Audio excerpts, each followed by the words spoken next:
नमस्कार, कस्तूरी अकेडमी में आप सबका स्वागत है। हम लोग सीटेट के प्रीवियस ईयर के क्वेश्चन का विश्लेषण करने वाले हैं और ये क्वेश्चन जब हम लोग 18 से चलेंगे और हम लोग 25 तक आएँगे। हम लोग अगर इतने क्वेश्चन प्रश्नों का अगर विश्लेषण कर लें, तो मुझे लगता है कि आपको बहुत सारे आइडियाज़ मिल जाएँगे, जो फर्स्ट एग्ज़ाम में बैठने जा रहे हैं वो भी और जो पहले से अटेम्प्ट करें उनके लिए भी लाभप्रद होगा। तो चलिए हम लोग एक-एक प्रश्न का विश्लेषण करते हैं और हम लोग 6 फरवरी तक 8 को एग्ज़ाम होने वाला है, तो 6 तक हम लोग विश्लेषण करेंगे और फिर 7 के बाद 8 का आपका एग्ज़ामिनेशन है, तो आप एग्ज़ामिनेशन देने जाएँगे। जो लोग अभी फॉर्म नहीं भर पाए, फर्स्ट ईयर में हैं, तो वो अगर विश्लेषण कर लेंगे तो उनको लाभ ये होगा, उनको एक आइडिया मिल जाएगा किस प्रकार के प्रश्न आते हैं, तो उनकी तैयारी में सहूलियत मिलेगी। तो चलिए हम लोग आज देखते हैं कि एक-एक प्रश्न को देखेंगे, प्रश्न बाइलिंगुअल होगा, जिसमें इंग्लिश में भी होगा, हिंदी में भी होगा। तो इंग्लिश में अगर हम पढ़े तो आता है कि the development from central part of the body towards peripheries और एक्सट्रीमिटीज डिनोट्स द शरीर के केंद्रीय भाग से परिधियों या अग्रांगों की ओर का विकास दर्शाता है। यानी कि हम अगर यहाँ पे देखें तो ये हमारा बॉडी पार्ट है। बॉडी पार्ट है जिसमें इस तरफ मेरा हेड है और इधर हमारे लेग्स है। अब बात आता है कि हमारा जो ये बॉडी पार्ट्स है, ये कैसे हम इसको विकास के बारे में कैसे बात करता है कि ये परिधियों या अग्रांगों की यानी कि पेरिफेरीज और हमारे जो एक्सट्रीमिटीज हैं उसकी बात कर रहा है।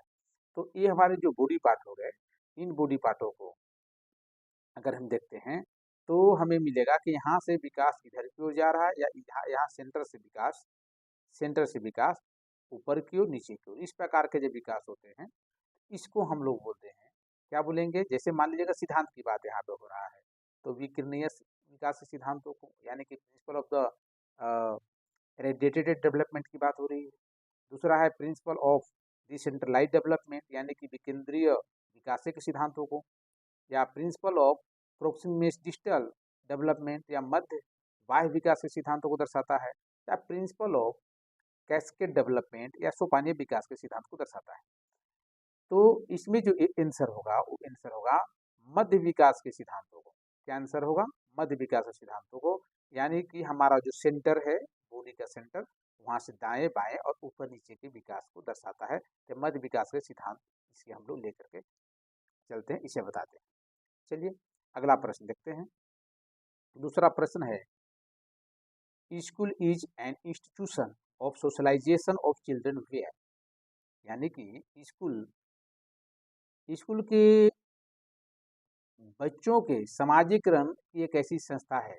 स्कूल बच्चों के समाजीकरण की एक ऐसी संस्था है जहाँ प्रमुख स्थान स्कूली बच्चों का होता है, प्रमुख स्थान स्कूल की दिनचर्या का होता है, प्रमुख स्थान स्कूल की गतिविधियों का होता है और प्रमुख स्थान स्कूल के शिक्षकों का होता है। अब यहाँ पे जो पूछा जा रहा है वो पूछा जा रहा है सोशलाइजेशन से संबंधित। इससे संबंधित प्रश्न है, सोशलाइजेशन से संबंधित प्रश्न है। सोशलाइजेशन से संबंधित जैसे स्कूल बच्चों के समाजीकरण की एक ऐसी संस्था है, तो बच्चों के समाजीकरण के लिए स्कूल क्या भूमिका निभाता है, इसकी बात हम लोग कर रहे हैं। तो प्रमुख स्थान स्कूली बच्चों का होता है, यानी कि children occupy the central position. दूसरा होगा school routines occupy the central position. तीसरा होगा school activity occupy the central position. और चौथा होगा school teachers occupy the central position. अब बात आती है कि लेकिन हम लोग बात करने वाले समाजीकरण की बात तो कर रहे हैं, लेकिन यहाँ पे समझने की बात ये है कि हम लोग चाइल्ड सेंटर्ड एजुकेशन की भी बात कर रहे हैं। हम लोग यहाँ पे चाइल्ड सेंटर एजुकेशन की बात कर रहे हैं। अब चाइल्ड सेंटर एजुकेशन है, अब बच्चों के समाजीकरण की बात है, तो क्या आएगा? तो यहाँ पे आंसर क्या आएगा? प्रमुख स्थान स्कूली बच्चों का होता है। प्रमुख स्थान स्कूली बच्चों का होता है। ठीक है, क्या होगा? आंसर क्या होगा? School children occupy the central position, यानी कि हम बच्चों को समाजीकरण करेंगे, लेकिन समाजीकरण में बच्चे केंद्र में रहेंगे, उसके अनुसार हम समाजीकरण उनका करेंगे। इसीलिए इसका उत्तर होगा पहला। अब तीसरा प्रश्न है, if you join a teacher fraternity and choose to dress like most of the other in group, you are exhibiting. जब आप एक शिक्षक समूह से जुड़ते हैं और अपने समूह के लोगों की ही तरह पोशाक धारण करने लगते हैं, तो आप प्रदर्शन कर रहे होते हैं। आप क्या प्रदर्शन कर रहे होते हैं? आप एक टीचर ग्रुप में हैं और जुड़ते हैं, किसी विद्यालय में आप जाते हैं, ज्वाइन करते हैं विद्यालय को, और वहाँ एक यूनिफॉर्म है, या वो जैसे कपड़े पहनते हैं वैसे कपड़े आप पहनने लग जाते हैं। तो आप यहाँ पे क्या, यहाँ पे आप जो है क्या प्रदर्शन करते हैं यह बता रहा है। जैसे समूह की पहचान यानी कि ग्रुप आइडेंटिटी, ओबीडियंस यानी कि समूह की आज्ञाकारिता, कंप्लायंस यानी कि समूह निर्देश अनुपालन का, या कॉन्फॉर्मिटी यानी कि समूह की अनुरूपता का। आप यहाँ पे क्या कर रहे हैं? आप यहाँ पे कर रहे हैं कि समूह के अनुरूप, समूह के जैसा आप बनने का प्रयास कर रहे हैं, दिखने का प्रयास कर रहे हैं। तो समूह के अनुरूपता का यहाँ पे एक प्रश्न इस प्रकार से आ जाता है कि कोई बालक किसी विद्यालय में नामांकन लेता है, नामांकन के बाद वह विद्यालय के पोशाक को धारण करता है। बात ऐसे ही प्रश्न पूछे जा सकते हैं, तो इस प्रकार से आप उत्तर दे सकते हैं। अगला प्रश्न है, the concept of object performance is attended during Piaget's blank stage of development. ये जीन पियाजे से संबंधित प्रश्न है। और जीन पियाजे सीटेट एग्जामिनेशन के लिए और वाइगोत्स की सीटेट एग्जामिनेशन के लिए काफ़ी महत्वपूर्ण क्षेत्र है। किसी वस्तु के स्थायित्व की अवधारणा, वस्तु के स्थायित्व की अवधारणा पियाजे के विकास के चरण में प्राप्त होती है। अब वस्तु के अस्थायित्व की धारणा की बात हो रही है यहाँ पे, तो किस पे? तो जैसे कौन सी स्टेज में, कौन कौन सी स्टेज हैं? तो एक स्टेज है सेंसरी मोटर स्टेज, एक है सेंसरी मोटर स्टेज, दूसरा है pre operational stage, concrete operational stage, और चौथा है formal stage, formal operational stage. ये 4 स्टेजेज हैं। याद रखेंगे ये 4 ही स्टेजेज हैं जीन पियाजे के अनुसार। तो इन चारों से पूछता है कि वस्तु के स्थायित्व के बारे में, ऑब्जेक्ट परमानेंस के बारे में, कि जो वस्तु है वो जहाँ पे है उससे, उसके बारे में। इसके संबंध में मैं आपको थोड़ा सा बता दूं, इसका उत्तर क्या होगा। पहले उत्तर जान ले, फिर हम इसे विश्लेषण करेंगे। तो इसका उत्तर होगा संवेदी गामक, यानी कि sensory motor stage. Sensory motor stage जो है वह जीन पियाजे के अनुसार ये पहली अवस्था है। पूर्व परिचालन ये दूसरी अवस्था है, मूर्त परिचालन तीसरी है, औपचारिक परिचालन चौथी है। अब एकदम क्रम भी यही है, इसको याद रख लेंगे, ये चारों क्रम सही है। कभी कभी क्रम भी पूछ देता है, तो याद रखें ये चारों क्रम सही है।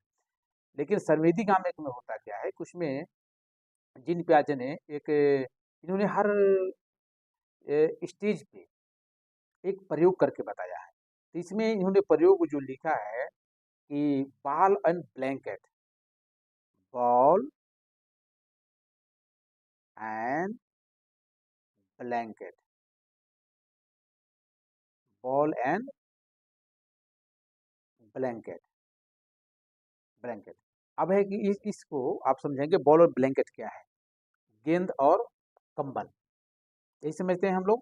संवेदी गामक की स्टेज में एक प्रयोग करते हैं, इसको एक कहावत की तरह कहा जाता है, हिंदी में लोग कहते हैं, आंख से ओझल तो दिमाग से ओझल। संवेदी गामक एक ऐसी अवस्था है जिसमें किसी वस्तु के अस्थायित्व की जो अवधारणा है उससे संबंधित, जैसे हम लोग ये कहावत करते हैं कि जब बच्चे सामने होते हैं या उन्हें, हमें कुछ लगता है कि उनसे ये चीज़ें छिपानी है या उनको नहीं देनी है, तो हम वो हाथ से लेते हैं, उनके मांगते हैं, और झटके में देने के बाद लो बिल्ली ले गई। अब बच्चे को ये महसूस होता है कि बिल्ली ले गई। तो ये वस्तु अस्थायित्व की बात यहाँ पे हो रही है, और अस्थायित्व की अवधारणा की बात हो रही है। तो संवेदी गामक अवस्था में ऐसा होता है। बाकी हम लोग जो बाद में क्लासेस करेंगे तो इस बात का ध्यान रखेंगे कि जो क्लासेस हमारे होंगे उसमें हम लोग एक एक प्रयोग पे इसकी चर्चा करेंगे। देखिए हम लोग क्योंकि अभी एमसीक्यू कर रहे हैं, तो हम लोग प्रीवियस क्वेश्चन का तय कर लें, इसके बाद हम लोग फिर समय निकाल कर कैसा करें। पांचवा प्रश्न है, व्यक्तिगत शिक्षा कार्यक्रम की योजना खाली जगह के संदर्भ में बनाई जाती है। अब जैसे इंडिविजुअलाइज एजुकेशन प्रोग्राम, IEP इसका नाम होता है, is planned from the perspective of, किसके संदर्भ में बनाई जाती है। तो एक होता है विशेष शिक्षा कार्यक्रम के संबंध में, बाल केंद्रित शिक्षा कार्यक्रम के संबंध में, मुक्त विद्यालय शिक्षा कार्यक्रम के संबंध में, ई अधिगम शिक्षा कार्यक्रम के संबंध में। एक होता है स्पेशल एजुकेशन, यानी कि स्पेशल नीड्स, जो बच्चे स्पेशल नीड्स वाले हैं उनको हम स्पेशल एजुकेशन देते हैं।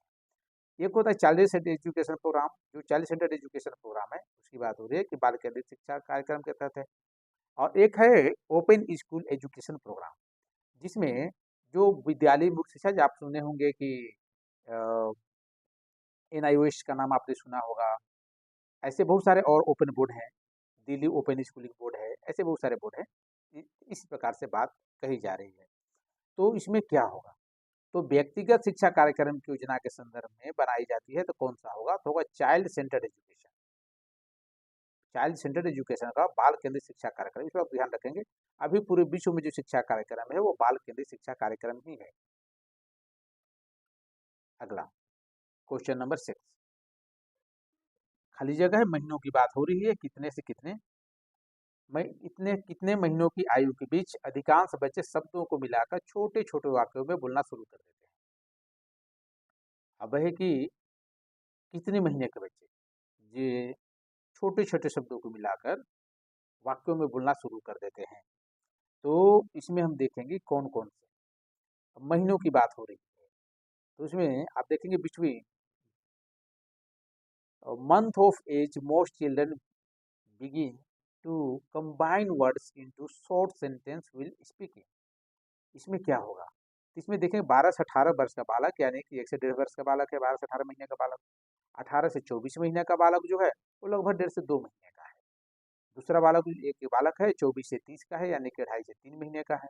एक चौथा बालक है जो 3 से 3.5 महीने का है। अब कौन सा बालक, कितने आयु बीच के बालक अधिकांश बच्चे शब्दों को मिलाकर छोटे छोटे वाक्यों को बोलना शुरू कर देते हैं। तो आप देखेंगे कि 12 से 18 वर्ष के जो बच्चे हैं, जो 12 से 18 वर्ष के जो बच्चे हैं, ये छोटे छोटे वाक्यों को मिला करके बोलना शुरू करते हैं और उसे समझते हैं।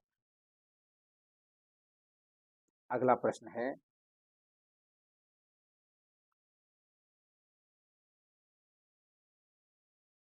बुद्धिलब्धि, जिसे हम लोग IQ भी बोलते हैं, इंटेलिजेंस क्वोशिएंट की अवधारणा दी गई थी। किनके द्वारा इंटेलिजेंस क्वोशिएंट की अवधारणा दी गई थी। The concept of intelligence quotient और IQ वाज डेवलप्ड बाय, किसके द्वारा दी गई। इसमें गल्टन है, बिनेट हैं, स्टर्न है और टर्मन है। तो इसमें से किसने दी थी IQ की। IQ के बारे में सही आंसर क्या होगा उसको समझिए। IQ के बारे में सही होगा स्टर्न के द्वारा। किसके द्वारा, स्टर्न। स्टर्न ने IQ की अवधारणा दी थी, इंटेलिजेंस क्वोशिएंट, बुद्धि लब्धि जिसे हम लोग बोलते हैं। अगला प्रश्न है, सृजनात्मकता को, खाली जगह है इसमें हमें भरने हैं, की अवधारणा से संबंधित माना जाता है। यह जो है बुद्धि और सोच से संबंधित है। इसमें प्रश्न है बौद्धिकता से संबंधित। Creativity is thought to be related to the concept of, तो fluid intelligence, crystallise intelligence, convergent intelligence, convergent thinking और डाइवर्जेंट। इसको आप लोगों ने पढ़ा है बीएड में। तो उसमें आपका क्या आएगा, तो सृजनात्मकता को खाली जगह की अवधारणा से संबंधित है। तो कौन सी अवधारणा से संबंधित है, तो सृजनात्मकता क्या द्रव्य बौद्धिकता से संबंधित है या फ्लूइड इंटेलिजेंस से, तो इससे नहीं होगा। रवादार यानी कि क्रिस्टलाइज इंटेलिजेंस से, ये भी नहीं होगा। अभिश्रित यानी कि कन्वर्जेंट से होगा, तो मैं बता दूं इससे भी नहीं होगा। होगा डाइवर्जेंट थिंकिंग से। डाइवर्जेंट थिंकिंग, जब आप क्रिएटिविटी कुछ करते हैं तो अलग अलग तरीके के सोचे हैं, जिसके आधार पर आप कुछ चीज़ों का, कुछ नए चीज़ों का निर्माण करते हैं। तो विविध सोच सही होगा, यानी कि डाइवर्जेंट थिंकिंग सही होगा। नेक्स्ट क्वेश्चन है, किसी भाषा के स्वीकृत ध्वनि संयोजनों को इसके नियमों के अंतर्गत बताया जाता है। ध्वनि संबंधी, व्याकरणिक, वाक्यात्मक या विभक्ति विषय। The acceptable sound combinations of a language are specified in its rules. Phonological है, ग्रामेटिकल है, सिंथेटिक है और इन्फ्लेक्शन है। तो किसी भाषा के स्वीकृत ध्वनि संयोजनों को इसके नियमों के अंतर्गत बताया जाता है। तो क्या होगा? तो इसके अंतर्गत हम देखेंगे तो आता है क्योंकि भाषा के स्वीकृत ध्वनि के संयोजनों को, जो भाषा की जो ध्वनियां हैं जिन्हें हम सुनते हैं उसके बारे में पूछा जा रहा है। तो किसी भाषा के स्वीकृत ध्वनि संयोजनों को इसके नियमों के अंतर्गत बताया जाता है, तो वह आंसर होगा ध्वनि संबंधी। क्या आंसर होगा? फेनोलॉजिकल होगा। क्वेश्चन नंबर 10, जब सोचने की प्रक्रिया किसी भाषा द्वारा प्रभावित होती है तो ऐसी स्थिति को कहते हैं, क्या कहते हैं? The position where thought patterns are influenced by language style. तो इसमें जो अलग अलग है सोचने की प्रक्रिया किसी भाषा द्वारा प्रभावित होती है तो इसी को क्या कहते हैं? हम सोचते हैं किसी भाषा में, जैसे हम अगर हिंदी जानते हैं तो हमारा सोच भी हिंदी में होता है। अगर हम अंग्रेजी भाषा को समझते हैं तो हमारी सोच चिंतन भी अंग्रेजी में होता है। या हम कोई क्षेत्रीय भाषा को विशेष उसके बारे में हम जानते हैं तो हमारा विशेषता है उसमें, तो हम उसी भाषा में चिंतन भी करते हैं। तो जब सोचने की प्रक्रिया किसी भाषा द्वारा प्रभावित होती है तो ऐसी स्थिति को कहते हैं, क्या कहते हैं ऐसी स्थिति को? तो ऐसी स्थिति को हम लोग बोलते हैं भाषा निर्धारित। ऐसी स्थिति को क्या बोलते हैं? भाषा निर्धारित, यानी कि linguistic determination. Linguistic determination. Next question है, अपने अनुभवों और लक्षणों के आधार पर उपकरणों में खराबी के कारण की परिकल्पना का परीक्षण कर रवि उपकरणों की मरम्मत करता है, वो उपयोग करता है। उसके जो अनुभव होते हैं, अपने अनुभव हैं, और उस उपकरण में क्या समस्याएं हैं, क्या खराबी, उसे क्या खराबी के लक्षण नजर आ रहे हैं, उसके कारण एक परिकल्पना का निर्माण होता है। और उस परिकल्पना का परीक्षण कर करके जो परिकल्पना उसे सामने दिखता है, अनुमान दिखता है, उसका परीक्षण करके उन उपकरणों की मदद करता है। तो क्या उपयोग करता है? Ravi repairs appliances by testing hypothesis about the cause of the malfunction based on his experience with the symptoms he uses। किसका प्रयोग वो करता है? तो इसमें हम लोग देखें किसका प्रयोग वो करता है। तो क्योंकि वो अनुभव, उसके अनुभव रहे हैं कि पहले ऐसा हुआ था तो ऐसा हुआ होगा, ये अनुभव रहे। दूसरी बात है कि कुछ उसे लक्षण दिखाई दे रहे हैं कि हाँ, इसमें भी वैसे ही कुछ हम पहले जैसे जानते थे वैसे ही कुछ लक्षण इसमें भी है। तो उन उपकरणों के खराबी के कारण परिकल्पना का परीक्षण करता है और रवि उपकरणों की मरम्मत करता है। तो इसके आधार पर करता है तो वो क्या आएगा? तो इसमें देखिए कुछ सिद्धांत है जो आपने पढ़ा भी है। अंतर्दृष्टि का सीधा इंसार्ट थ्योरी कोहलर ने दिया है। तो क्या ये होगा? तो ये नहीं होगा। कलन विधि का? तो ये भी नहीं होगा, एल्गोरिथम में नहीं होगा। मानसिक दृढ़ता का? इसका भी नहीं है। अब क्या है कि इसके पास क्या है कि अपने अनुभव रहे हैं और समान खराबी के जानने की विशेषताएं रही हैं, तो ये एक अनुमान लगाता है कि ऐसा होगा तो ऐसा हम ठीक कर सकते हैं। इसी को हम लोग ह्यूरिस्टिक मेथड कहते हैं। इसी को ह्यूरिस्टिक मेथड कहते हैं, इसी को अनुमानित विधि भी कहा जाता है। अगला प्रश्न है, दिव्या अक्सर निर्देशित कार्यों को छोटे छोटे हिस्सों में विभाजित कर आसान बना लेती है। वह उपयोग करती है। अब है कि Divya often divides the assigned jobs into small tasks which she can handle easily। she is using, वो क्या करती है कि काम बड़े हैं लेकिन उस काम को वो छोटे छोटे भागों में विभाजित करती है और उस छोटे छोटे भाग को कंप्लीट करते जाती है तो बड़ा टास्क कंप्लीट हो जाता है। तो यह उपयोग करती है, किस विधि का उपयोग वो करती है? वह किस विधि का उपयोग करती है? तो यह क्या होगा? कम कम करने की विधि का, द्वितीयक विस्तारित विधि का, उपलक्ष्य विश्लेषण विधि का, या क्रियात्मक जड़ता नियामक विधि का, रिडक्शनिज्म का, सेकेंडरी इलाबोरेशन का, सब गोल एनालिसिस करती है, या फंक्शनल फिक्स्डनेस के बारे में है। इसमें जो होगा वो होगा सब गोल एनालिसिस, यानी कि उपलक्ष्य विश्लेषण विधि का, उपलक्ष्य विश्लेषण विधि, क्योंकि जो मूल लक्ष्य है उसके, वो मूल लक्ष्य जो है उसके उन लक्ष्यों को कुछ छोटे छोटे उप लक्ष्यों में, छोटे छोटे सब गोल्स में विभाजित करती है, और उस सब गोल्स को धीरे धीरे जब अचीव करती जाती है तो उसका जो बड़ा गोल होता है, मेन गोल होता है, वो अचीव हो जाता है।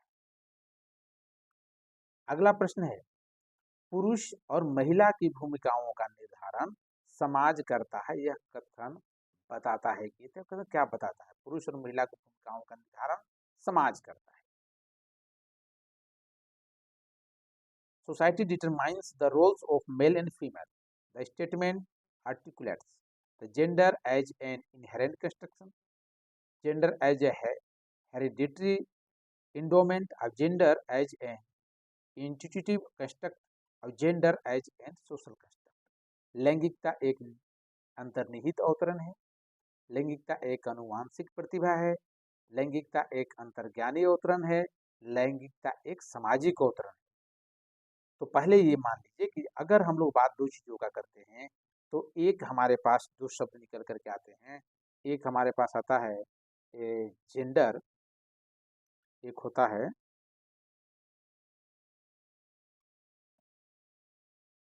मैं थोड़ा इसको और पतला करूं ताकि लिखने में सुविधा हो।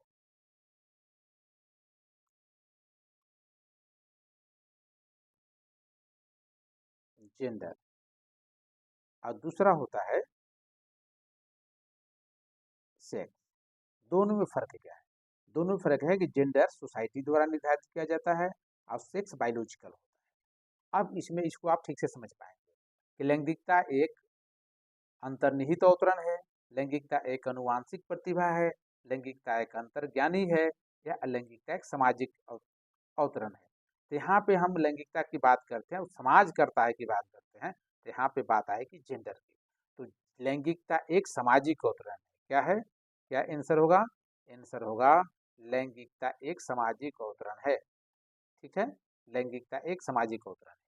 ये समाज द्वारा निर्धारित किया जाता है कि लड़कियों को क्या करना है, पुरुषों को क्या करना है, और अ, लड़कियों को क्या करना है, या महिलाओं को क्या करना है, इस बात। अगला है ग्रेडिंग, कोडिंग, अंकन और क्रेडिट संचय प्रणाली के कुछ उदाहरण दिए गए हैं, तो कौन सा है नीचे आपको देखना है। जैसे हम लोग जब परीक्षण करते हैं, जब एग्जामिनेशन लेते हैं, इवेल्युएशन करते हैं, तो ग्रेडिंग करते हैं, कोडिंग करते हैं, मार्किंग करते हैं, और क्रेडिट एक्युमुलेशन सिस्टम चल रहा है। तो grading, coding, marking and credit accumulation system are some of the example. किसका उदाहरण है? परीक्षा के उत्तर पत्रों के मूल्यांकन की प्रक्रिया का उदाहरण है, कक्षा में बच्चों की स्थिति के निरूपण विधि का है, या आलेख पत्र रिपोर्ट कार्ड में अकादमिक प्रगति को दर्शाने के लिए है, या अधिगमकर्ताओं की उपलब्धि के आकलन की गणन विधि है। अब ये जो प्रश्न है काफी महत्वपूर्ण है, ये प्रश्न जो है काफी महत्वपूर्ण है। तो क्या होगा? तो इसमें एक परीक्षा के उत्तर पत्रों का मूल्यांकन की प्रक्रिया है, तो आप इसे ये नहीं कहेंगे कि परीक्षा के उत्तर पत्रों का मूल्यांकन की प्रक्रिया है। आप ये भी नहीं कह सकते बच्चों में स्थिति का निरूपण विधि, आलेख पत्र से संबंधित है ही नहीं। होगा क्या कि जो अधिगम करता है, जो विद्यार्थी है, उसकी उपलब्धि के आकलन की गणन विधि है। हम आकलन कर पाते हैं कि उसमें कौन कौन सी उपलब्धि है। अगला प्रश्न है, अधिगमकर्ताओं की उपलब्धि का आकलन शिक्षकों की सहायता करता है।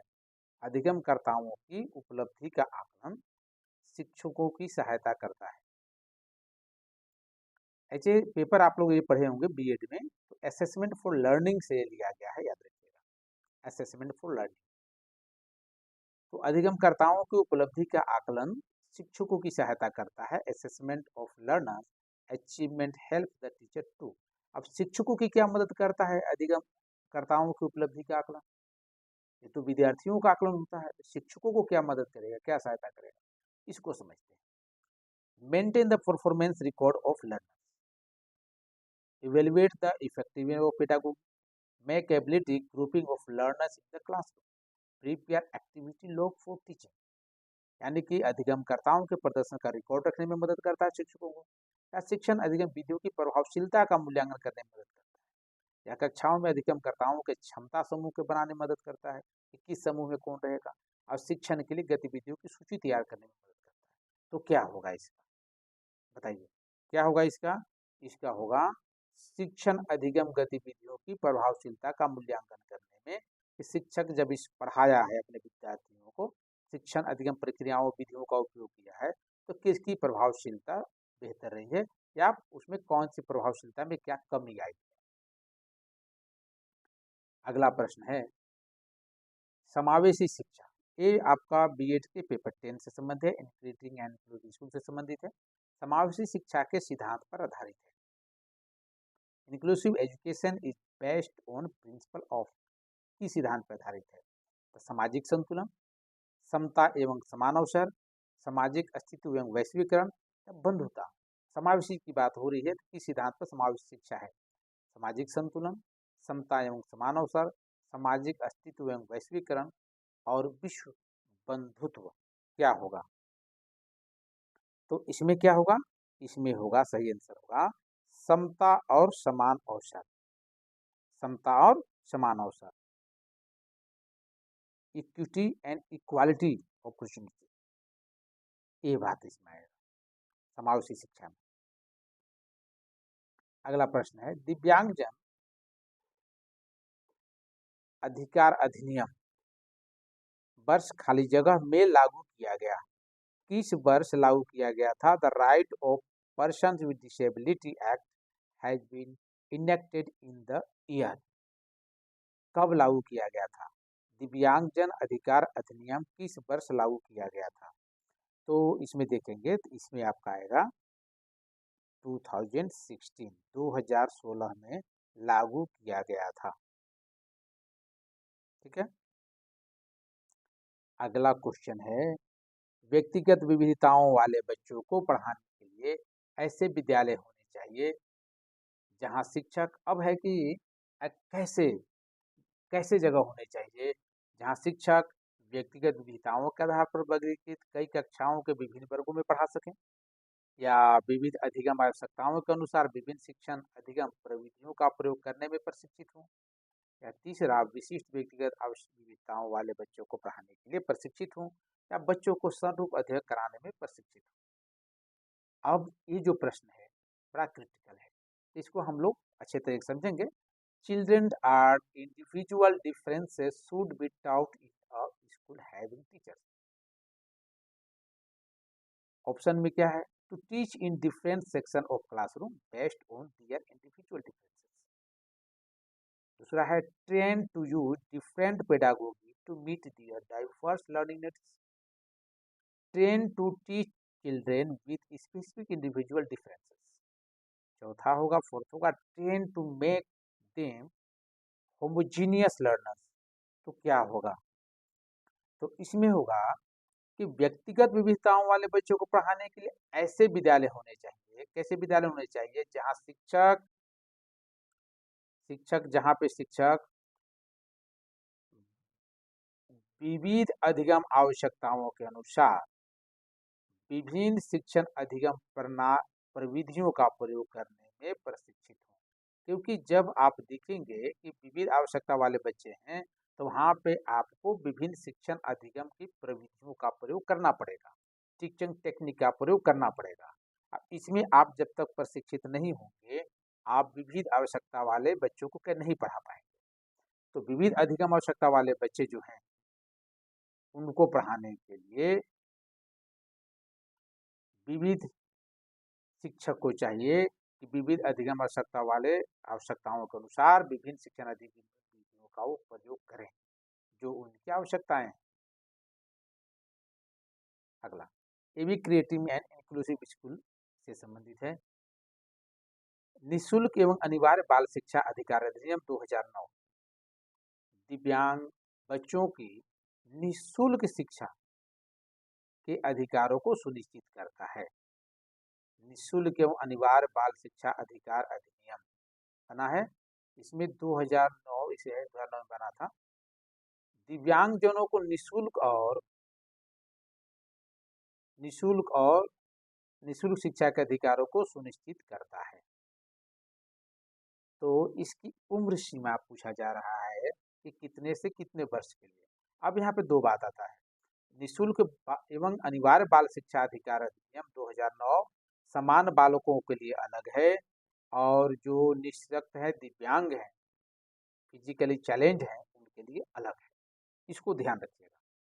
तो ऐसे आप सामान्यतः हम लोग देखते हैं तो क्या मिलता है, सामान्यतः हम देखते हैं तो हमें मिलता है कि 6 से 14 वर्ष। अगर आप सिर्फ दिव्यांग बच्चों को हटा लें कि इसमें उनके अलग कर दें, तो निःशुल्क अनिवार्य बाल शिक्षा अधिकार अधिनियम 2009 ये जो निःशुल्क अनिवार्य शिक्षा देने की बात करता है, वो करता है 6 से 14 वर्ष के लिए। लेकिन जब हम यहाँ पे बात करेंगे दिव्यांग बच्चों की बात आएगी, तो ये 4 साल और अधिक हो जाता है। क्या हो जाता है? 4 साल और अधिक हो जाता है। तो 6 से 18 वर्ष तक के लिए इसको याद रखिएगा, जो समान है उससे आपको 4 साल उसमें वृद्धि कर देने हैं, 6 से 18 वर्ष के लिए हो गया। अभी हम the right of children to free and compulsory education act 2019, ये एक ही है, 2009 में ही बना है, लेकिन इसमें जो डिसेबल्ड बच्चे हैं, चिल्ड्रन विद डिसेबिलिटी, इनके लिए थोड़े अलग प्रावधान है। तो इसमें इनको जो मौका दिए गए हैं वो दिए गए 6 से 18 वर्ष तक इनको निःशुल्क शिक्षा दी जाएगी। जबकि सामान्यतः क्या होता है, सामान्यतः देखेंगे तो आपको 6 से 14 वर्ष ही दिया गया है, सामान्यतः दिया गया 6 से 14 वर्ष, लेकिन सही ऑप्शन क्या होगा? 6 से 18 वर्ष, क्योंकि दिव्यांग बच्चों की बात होगी। अगला प्रश्न है, विविध अधिगमकर्ताओं के लिए सुगम्य स्वरूपों में शिक्षण अधिगम सामग्रियां प्रदान करने का तात्पर्य खाली जगह किससे है? Providing teaching learning materials in accessible format to the diverse learner implies। सार्वभौमिक समावेशी शिक्षा के नैतिक विचार पूछता है कि विविध अधिगमकर्ताओं के लिए, अधिगमकर्ताओं मतलब यहाँ पे आप समझिए इसको अधिगमकर्ता, क्योंकि ये से आप कभी कंफ्यूज हो जाते हैं। अधिगमकर्ता से मतलब यहाँ है छात्रों से। छात्रों का मतलब मैं जेंडर बायस नहीं कर रहा, छात्रों का मतलब स्टूडेंट से हो रहा है, छात्र या छात्राएं दोनों इसमें शामिल हैं। तो विविध अधिगमकर्ताओं के लिए अलग अलग जो इंडिविजुअल डिफरेंसेस के अनुसार है, विविध अधिगमकर्ताओं के लिए सुगम्य स्वरूपों में शिक्षण अधिगम सामग्रियां प्रदान करने का तात्पर्य है।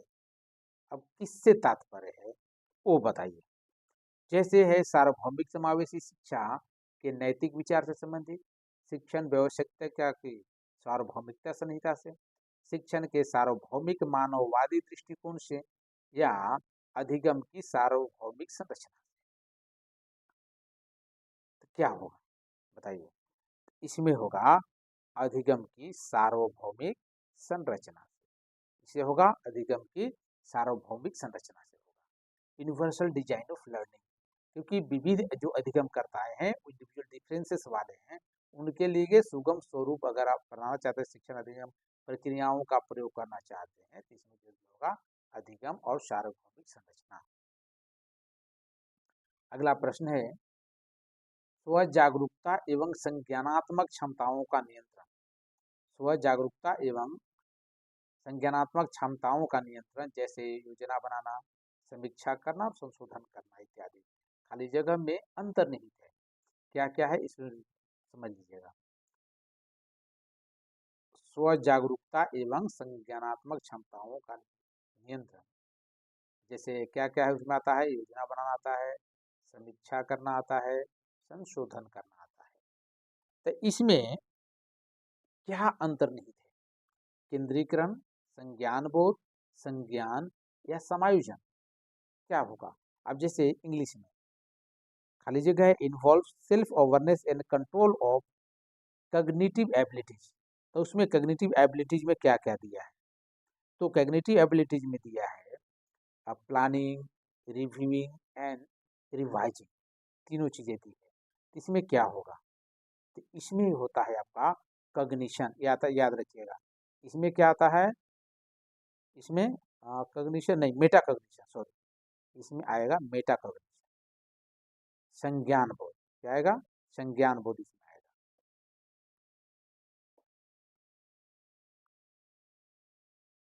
नेक्स्ट क्वेश्चन है, जब बच्चे प्राप्त की गई सूचनाओं की व्याख्या करने के लिए अपने अनुभवों के आधार पर सोचते हैं तो उसे कहा जाता है। जब बच्चे प्राप्त की गई सूचनाओं की व्याख्या करने के लिए, जो सूचनाएं उन्हें मिली उसका उन्हें एक्सप्लेनेशन करना है, अपने अनुभवों के आधार पर सोचते हैं तो उसे कहा जाता है।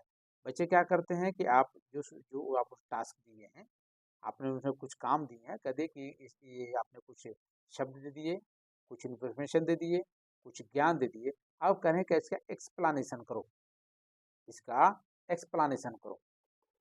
तो बच्चे क्या करेंगे, वो अपने अनुभव के आधार पर सोचते हैं। तो वही पूछा जा रहा है कि उसे क्या कहते हैं, उसे क्या कहते हैं। तो when children think to interpret the received information according to their experience is called। अब सूचनाएं आप दे रहे हैं, अब उस सूचनाओं के आधार पर बच्चे क्या कर रहे हैं, उनके पास जो अनुभव है उसके आधार पर उसकी वो व्याख्या कर रहे हैं। जब उसके आधार पर वो व्याख्या कर रहे हैं तो इसे क्या कहते हैं, इसको बोलते हैं कंक्रीट थिंकिंग। क्या बोलते हैं, कंक्रीट थिंकिंग, इसी को बोलते हैं मूर्त सोच। नेक्स्ट क्वेश्चन है, अधिगमकर्ताओं को व्यक्तिगत क्षमता के आधार पर उनकी कठिनाइयों के विभिन्न स्तरों को ध्यान में रखते हुए पढ़ाने की विधि को कहा जाता है। अब जो लर्नर्स हैं उनकी इंडिविजुअल डिफरेंसेस हैं, इंडिविजुअली कैपेसिटीज, अब उसके आधार पर उनकी कठिनाइयों के विभिन्न स्तरों को ध्यान में रखते हुए आपको पढ़ाना है। इस विधि को हम क्या कहते हैं, विभेदी के अनुदेशन कहते हैं, चयनित अनुदेशन कहते हैं, सटीक शिक्षण कहते हैं, या त्रुटिहीन अनुदेशन कहते हैं। जिसमें अगर हम यहाँ देखें तो ये आता है teaching learners at varying level of difficulty based on their ability of individual learners is known as differentiated instruction, selective instruction, precision teaching या errorless instruction। तो अगर हम लोग यहाँ देखें तो क्या आएगा, इसमें आएगा डिफरेंशिएट इंस्ट्रक्शन, क्योंकि सभी बालकों की कार्य करने की क्षमता अलग अलग है। तो अगर क्षमताएं अलग अलग है तो अनुदेशन भी हम जो करेंगे उन्हें वो हम अलग अलग करेंगे, विभेदी अनुदेशन करेंगे। उनकी विशिष्टताओं, उनकी कार्य करने की क्षमताओं और उनकी जो कठिनाइयों को जो विभिन्न स्तर है इसको ध्यान में रख करके करेंगे। क्वेश्चन नंबर 24, प्रतिपालन अधिगम का एक विशिष्ट चरण है। प्रतिपालन अधिगम का एक विशिष्ट चरण है जो अधिगम के खाली जगह चरण का पूर्ववर्ती है, पूर्ववर्ती। Maintenance is the specific stage of learning which is antecedent to blank stage of learning। अब है कि जो प्रतिपालन है अधिगम का एक विशिष्ट चरण है, तो ये अधिगम के कौन चरण का पूर्ववर्ती है, प्रतिपालन। तो इसके लिए क्या होगा, तो जो प्रतिपालन जो आएगा वह आएगा सबसे अंतिम चरण। जैसे आप पहले अधिग्रहण करेंगे, फिर अभिप्रेरण, फिर आत्मनिर्भरता होगी, अंत में होगा सामान्यीकरण। क्या होगा, सामान्यीकरण, जनरलाइजेशन।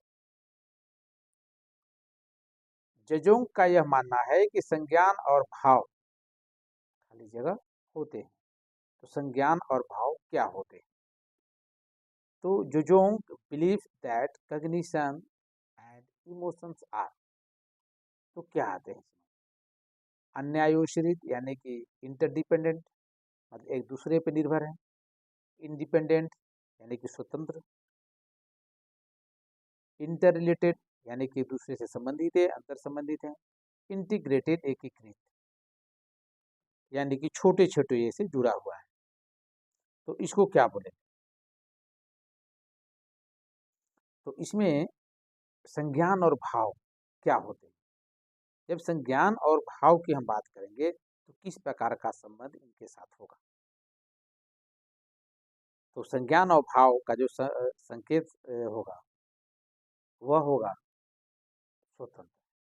संज्ञान अलग है, भाव अलग है। संज्ञान अलग है और भाव अलग है।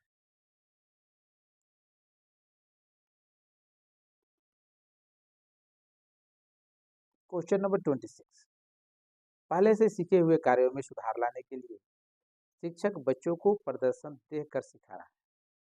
वह शिक्षण की खाली जगह विधि का प्रयोग कर रहा है। तो पहले से सीखे हुए कार्यों में सुधार, पहले बच्चे सीखे हैं, आप चाहते हैं कि उसमें थोड़ा सा और कुछ सुधार हो जाए, और उसके लिए शिक्षक बच्चों को प्रदर्शन को देखकर सिखा रहा है। वह शिक्षण की कौन सी विधि का प्रयोग कर रहा है? ये teacher is teaching children by demonstration of a task to correct the performance of an already learn task. He is using method of teaching. इसका प्रयोग वो कर रहा है। क्या होगा? अनुकरण का प्रयोग करेगा, अवलोकन का, संशोधन का, प्रतिरूपण का। इसमें जो प्रयोग करेगा वह करेगा मॉडल, यानी कि प्रतिरूपण का प्रयोग करेगा। प्रतिरूपण का प्रयोग करेगा, क्योंकि ऑलरेडी छात्र उसके बारे में पहले से जानते हैं। तो जब वो जान रहे हैं तो शिक्षक बच्चों के प्रदर्शन को देखकर सिखा रहा है और इन्हें क्या सीखने की जरूरत है, तो प्रतिरूपण है। अगला क्वेश्चन है, मैन और जैनिस के अनुसार निर्णय लेने वाले बच्चे समस्या का विश्लेषण करते हैं, विकल्पों की सूची बनाते हैं और इसके फायदे और नुकसान के प्रत्येक पहलू पर विचार करते हैं। इसका व्यवहार प्रस्तुत करता है। इसका व्यवहार क्या प्रस्तुत करता है? चौकस, सतर्क, निवर्तमान या निरंकुश। According to Mann and Jennings, decision maker children analyze the problem, list an alternative and weigh each option for its advantage and disadvantage. ये behavior reflect। तो क्या प्रदर्शित होता है? निर्णय लेने वाले बच्चों की समस्या का विश्लेषण कर रहे हैं, विकल्पों की सूची बनाते हैं और उसके फायदे और नुकसान के प्रत्येक पहलू पर विचार करते हैं। प्रत्येक पहलू पर विचार करते हैं तो कब करते हैं? करेंगे सतर्क होकर के काम को करते हैं। कैसा व्यवहार प्रस्तुत करते हैं? सतर्क होकर के, कोई गलती न हो जाए। एक समस्या सुधारक बच्चा खाली जगह विचार के आधार पर कथनों की सच्चाई या संभावनाओं का मूल्यांकन करता है। ये blank thinking A children a problem solver evaluates the truth और लाइकलीहुड ऑफ स्टेटमेंट। तो एक समस्या सुधारक बच्चा खाली जगह विचार के आधार पर कथनों की सच्चाई या संभावना का मूल्यांकन करता है। तो सच्चाई या संभावना का मूल्यांकन करता है, तो इसमें क्या होगा? समस्या प्रॉब्लम सोल्विंग की बात होती है, याद रखिए। प्रॉब्लम सोल्विंग, जैसे इसमें 4 है, सृजनात्मक, क्रिएटिविटी है। तो क्रिएटिविटी में क्या होता है कि अलग अलग, क्रिएटिविटी में क्या होता है कि बहुत सारे तथ्यों के आधार पर वह सृजन करता है। सौंदर्य बोध उसको बेहतर बनाता है। अमूर्त एक किसी विषय वस्तु के बारे में वह थिंकिंग करता है, चिंतन करता है। लेकिन यहाँ पे बच्चा की बात कहा जा रहा है समाज सुधारक, प्रॉब्लम सोल्वर इवेल्युएट। अब बात आती है कि जब मूल्यांकन करता है एक समाज सुधारक बच्चा, किस आधार पर? तार्किक आधार पर, लॉजिकल आधार पर। इसका बेस क्या है? लॉजिक है। नेक्स्ट क्वेश्चन, जिस दिए गए कार्य को करते समय बच्चे स्वयं आनंद लेते हुए अनुभव प्राप्त करते हैं, उसे कहा जाता है, मतलब वो काम करने में मजा आ रहा है। The task in which the children get experience while enjoying themselves is known as। तो बच्चे अगर किसी काम करने में मजा आ रहा है और उस काम को से अनुभव प्राप्त कर रहे हैं, उसे क्या माना जाएगा? ड्रिल और अभ्यास कार्य माना जाएगा, उपभोक्ता प्रकार कार्य माना जाएगा, निर्माणात्मक प्रकार का कार्य माना जाएगा, या समस्यात्मक प्रकार का कार्य माना जाएगा? कौन सा कार्य माना जाएगा? तो इसमें जो होगा वो होगा कंज्यूमर टाइप टास्क। एक ऐसा काम होगा उसे कहा जाता है कंज्यूमर टाइप टास्क, जिस कार्य को बच्चे को करने में आनंद भी आता है और सीखते भी हैं। नेक्स्ट क्वेश्चन, लास्ट क्वेश्चन, बहुसंवेदी शिक्षण अधिगम की प्रविधि में अभिगम संवर्धन हेतु दृश्य, श्रव्य, स्पर्श और खाली जगह संवेदनाओं का एक साथ प्रयोग किया जाता है। बहुसंवेदी शिक्षण अधिगम प्रविधि में अधिगम संवर्धन हेतु दृश्य, श्रव्य, स्पर्श और संवेदनाओं का एक साथ प्रयोग किया जाता है। तो इसमें खाली जगह देखेंगे तो कौन सी संवेदनाओं का एक साथ प्रयोग किया जाता है? गतिबोधक का, कर्णकुटर का, प्रत्यक्षीकरण का या अवलोकन का? किसका प्रयोग किया जाता है? क्या होगा?